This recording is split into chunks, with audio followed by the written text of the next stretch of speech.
Software job, లక్షల జీతం, lavish life, ఇంట్లో కూడా దారగాని ఆస్తులు, పైసలకు కొదవనే లేదు. కానీ ఇవన్నీ ఏం అద్దనుకున్నది గీ సాఫ్ట్వేర్ ఇంజనీరు. సుఖాలొద్దు, అహింస బోధనే మోక్షానికి మార్గం అని నమ్మింది. సన్యాసం పుచ్చుకున్నది. సాఫ్ట్వేర్ ఇంజనీర్ నుంచి సన్యాసిగా మారిన ఈమె పేరు ట్వికల్ కామ్దారు. 29 ఏండ్ల వయసు. సొంతూరు ఆదిలాబాదు. ఇహపరమైన బంధాలేమొద్దు, కోరికలు లేకుండా బతుకుడే కావాలని సన్యాసం తీసుకున్నదట. ఇంట్లోకి చెప్తే వాళ్ళు కూడా నీ ఇష్టమే మా ఇష్టం అన్నారు. గంతే ఇక జైన మత పెద్దలను కలిసి జైన సన్యాసిగా మారింది.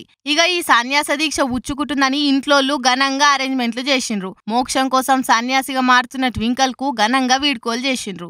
ఆదిలాబాద్ గల్లీల పొంటి ఊరేగింపు తీసిండ్రు. ఆదిలాబాద్ లున్న జైన మతస్థులందరూ ఈ సన్యాస దీక్ష కార్యానికి వచ్చిండ్రు.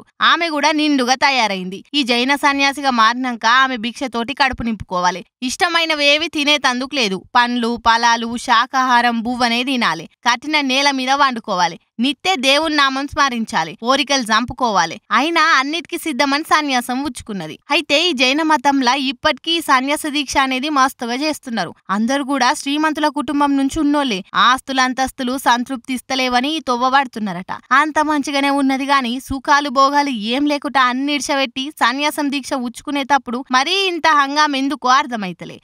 వేలతోటి కొన్న బట్టలెందుకు, లక్షలు ఖర్చు పెట్టి ఊరేగింపు చేసుడెందుకు? సన్యాస అంటేనే ఆడంబరాలకు దూరం ఉండుడాయి. మరి ఇట్లా ఘనంగా సన్యాస దీక్ష చేసుట్లా పరమార్థమేందో తెలుస్తలేదని కొంతమంది అంటుండ్రు.